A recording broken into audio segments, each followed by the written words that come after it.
Continuing in Thomas Reid's Inquiry into the Human Mind on the Principles of Common Sense, chapter 4, no, make that chapter 5, on the faculty of touch, section 5 of chapter 5, last paragraph.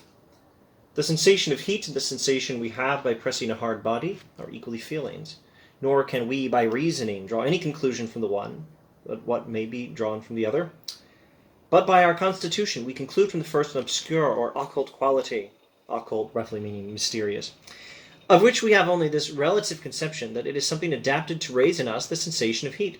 From the second, we conclude a quality of which we have a clear and distinct conception, to wit, the hardness of the body. So heat is not very well understood according to the science of his day, though he seems, if I recall from earlier remarks, earlier in the chapter, he seems optimistic that science might be able to figure it out, as perhaps we have now with modern physics and its understanding of heat.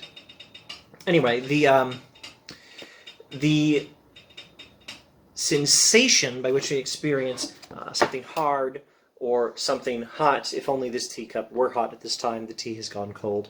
The sensation by which we experience hotness or hardness does not exist anywhere except in the mind, and the sensation does not resemble the mysterious quality of heat that it causes, and it does not resemble the hardness of the thing. We can't conclude one by reasoning from the other, but the sensation does get us to this idea. By our constitution, by the way human nature is built or arranged or designed, we conclude from the sensation that the thing exists. In the one case, the hardness, which is, say that the particles of the thing are hard to separate, difficult to separate, and heat, well, whatever heat is, it causes this sensation. We conclude it automatically upon having the sensation, although the sensation does not resemble it. Now let's skip to last paragraph of section 6.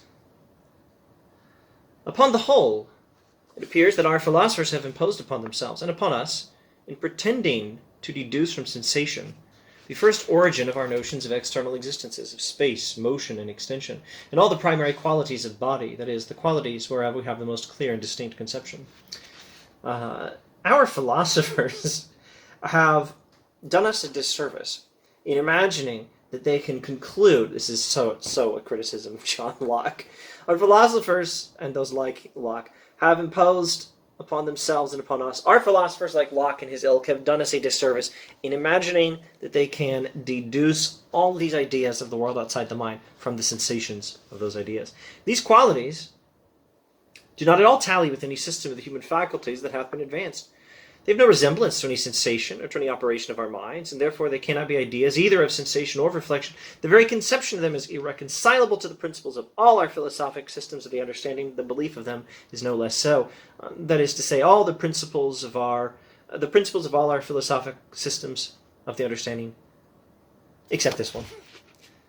This philosophic system of the understanding is the correct one. But you still don't get the idea of the thing from the sensation. The sensation does not resemble the thing. The sensation of pain does not resemble the hardness of the teacup. If I hit myself hard enough with this teacup, I will feel pain, and this is just enough to feel a little bit of pain. And it doesn't resemble the hardness of the teacup. The sensation of pain doesn't resemble the hardness at all.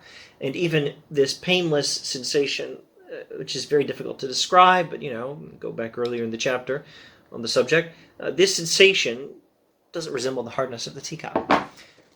If it were hot, the sensation of feeling the heat would not resemble the quality of molecules in motion, or whatever is the actual heat in the teacup, if only it were so. The resemblance is not there. You can't deduce one from the other. The qualities of the thing itself are not learned from sensation in that way.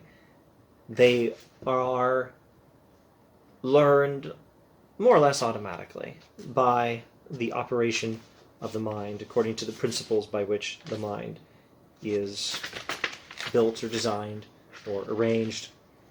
That's just how the mind works. We get the ideas when we have the sensations. We jump from one to the other, and it's very proper that we do so. But we're not concluding the one from the other. because you can't. You can't conclude that these things exist in the world, and that these objects have these qualities by means of the sensations alone. The sensations don't include the concepts at all.